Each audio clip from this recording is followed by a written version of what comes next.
What the DEA is defining as that lethal dose of fentanyl, it's subjective because they say those individual responses from people based on how lethal that injection is, that could determine the death, but it varies between people. All right, good information either way this morning. Maria Cade at the Safety Desk. First Alert 6 streaming. We'll be right back after this short break. Stay with us.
All right, welcome back on this Friday morning. As you're heading out the door, make sure you do not forget probably the big coat today again, because it is chilly. Even though we don't have the wind, we still got temperatures down in the 20s. So at least dress the kids the same way. You might be able to get with just a little, get by with a little less of a coat. But here's what you get.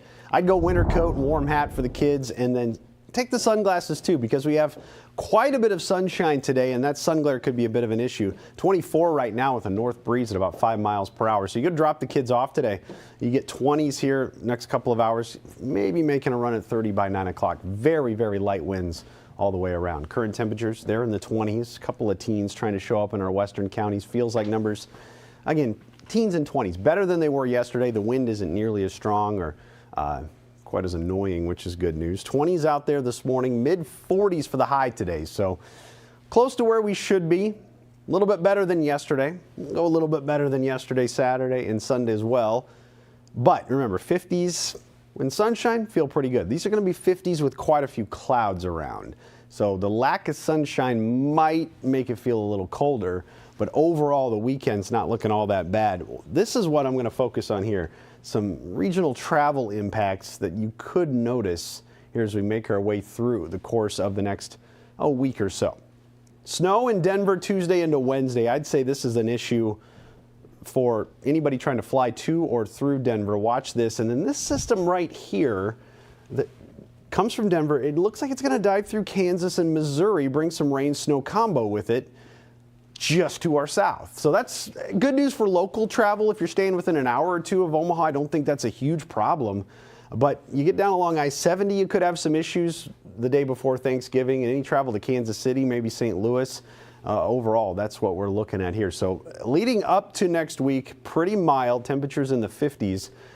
We do have a small window for a little bit of snow here just to the north of the metro as we start off the day on Monday. This is about one model that's showing it here. Very little, if anything. I'm not too confident we're going to get much of that, but I wanted to show you that, give you a first alert just in case. Something you'll want to watch through the weekend, I'd say. But look at the colder air that's looming right there. Some 30s on the way for the early part of next week. And it might be tough to warm up over the course of that holiday weekend, the way things are looking. Here we go. Speaking of the holidays, you showed us the region, but in our area specifically, are there any chances of snow that we need to know about, or not that we're worried? Yeah, I know. What I've been telling people is right now, nothing ominous, but don't ignore the forecast entirely thinking it's clear sailing, because there's a bunch of little systems like this one on Monday that could do a little something, and then maybe something towards the middle of next week with that system that just scoots by to our south. Any subtle little shifts could cause a problem. It's going to be cold, though. Look at that into the weekend, near 30 by this upcoming Thanksgiving weekend as a whole. And you can look at where the snow kind of paints the picture here on a couple different models. That's that little Monday system, not too much to it. And then heading through Wednesday and Thursday, there you go with the snow down to our southeast. So no big ominous snowstorms looming. Different model, kind of put some snow in Colorado that we'll watch for, and then there's that system that scoots by Wednesday, Thursday. This is the Monday stuff. You can see not materializing into much. That gets you through Friday of next week. So like I said, no big systems, but a couple of small ones that if the track changes a little bit, that could pose some problems. So like I said, don't ignore the forecast entirely thinking it's smooth sailing. We'll have to pay attention to Monday and probably Wednesday, the way things look. Yeah, and lots of 30s apparently. Yeah, bring the big coat with you. That's always fun flying with, right? You get the big winter coat, trying to stuff it in the overhead. I know. So you just like walk into the airport like a little marshmallow or something. Dressed with all your clothes. I know. All right, Rusty, thanks. All right, let's get a check in on traffic. You have a new crash to talk about. Yeah, we're up north with this one. This is 30th and Bedford. Okay. I know a lot of people use 30th to make their way through north, though. So let's look at the impacts as a result of this crash, how this is slowing things down as you make your way through this stretch. Sounds like we may have just one vehicle that's involved with this one, maybe left the roadway. So I'll keep an eye on this. It does look like things are moving through this area in okay shape, but I do want you to keep in mind there may be some emergency crews working that one. So 30th and Bedford is where that crash is. So we'll continue to first alert you to any changes with that.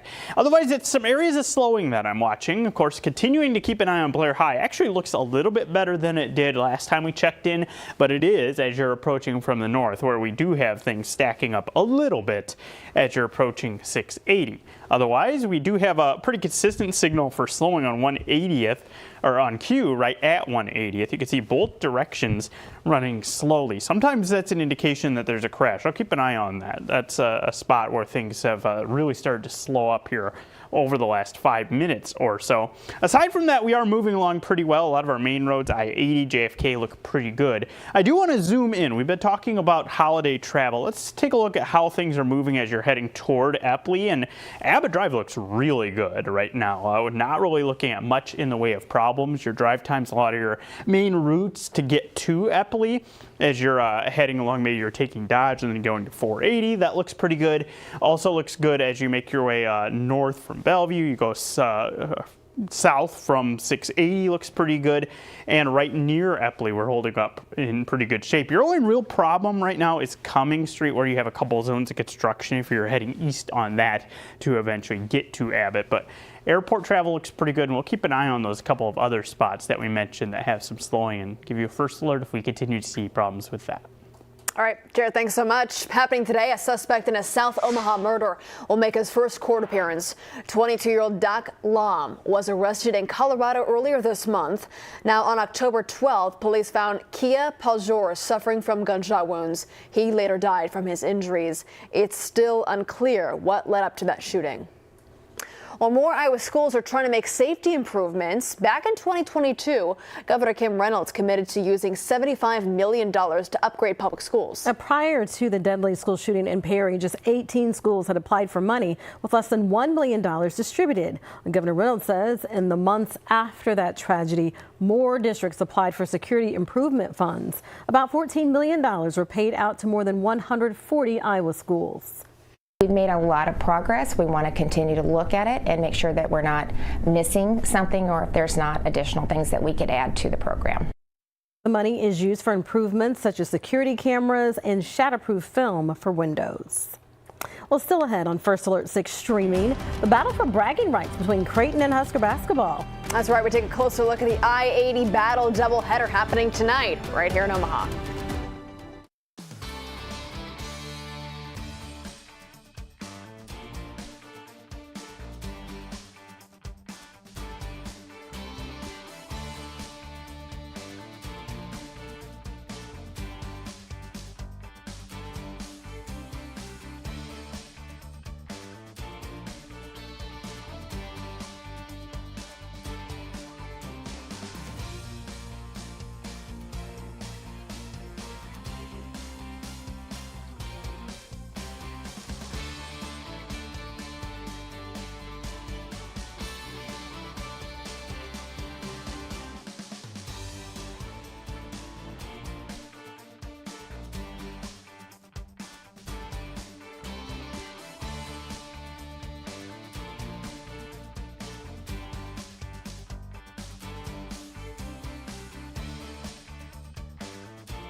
Happening tonight, a major doubleheader right in Omaha. Yeah, the Huskers come to Omaha to play Creighton. The men play at CHI. Now, there was talk of putting the women's game there too, but after some logistical concerns, they opted to keep the contest at DJ Sokol Arena.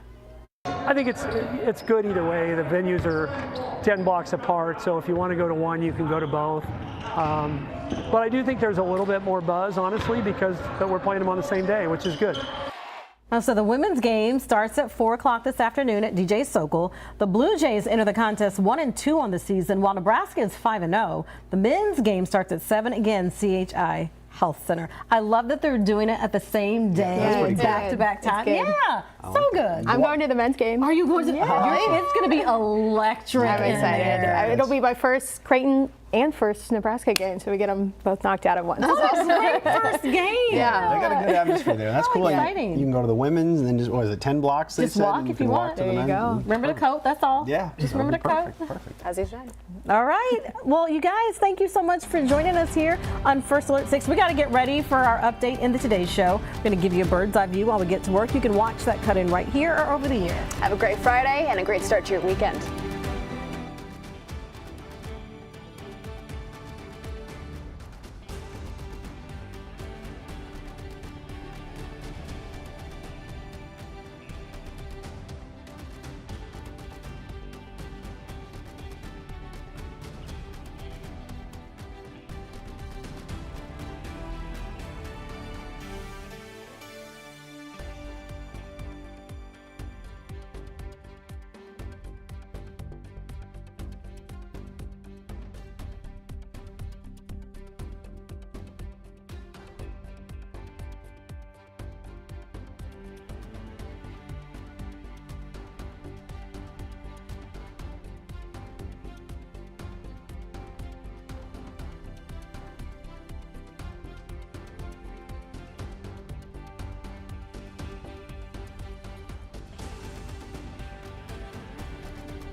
Live from WOWT, First Alert 6 starts now. Good Friday morning, everybody. It is 7:26. I'm Cerise Cole. And I'm Erin Hartley. A couple crashes to alert you about this morning. We'll check in with Jarrett Lansford. And we're going to start at 180th and Q, where we're looking at a slow travel in all directions approaching that intersection. This has been the case for about 10 minutes or so. So you want to watch this area. There's a scene that's getting worked. Not the only crash that we have, unfortunately. The second one is in North, though. This is 30th and Bedford. And you can see how things are also slowing as you're approaching this intersection, so use caution as they continue to work that scene. Keeping an eye on Blair High. We've had some delays that have been showing up as you approach 680. Aside from that, it's been a fairly smooth start to the commute, but I'm going to continue to update you on those crashes. Rusty. All right, thanks, Jarrett. Let's talk about what we have as we step out the door this morning. A little sun glare, but the flag not moving. So very, very light wind out there this morning. Just enough to put the wind chill down in the upper teens, but it's a 5-mile-per-hour breeze, 24 degrees as of right now. Temperatures on the left here in the 20s for the most part. On the right, you got a few wind chills down in the teens. Overall, Chilly start, but the wind isn't much of an issue. Look at where the gusts are today. Maybe up to 10 miles per hour. That is amazing compared to where we've been the last couple of days. We'll go 31 by 10 o'clock, 38 by noon, up to about 43 to 44 for the high today. Keep in mind it gets warmer tomorrow. 50s on the way this weekend. 57 degrees at kickoff down in Lincoln. Not bad for late November. 53 by halftime and down in the upper 40s by the end of the game. Just remember, it gets a little cold right as that sun sets, which with a 2:30 kick would be right around the end of the game. Aaron? A big announcement in Omaha. State Senator Mike McDonald made his bid for the mayor's seat last night.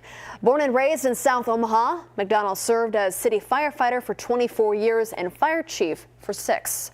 It is 7:28. We are back with another update for you in 25 minutes. We'll see you then.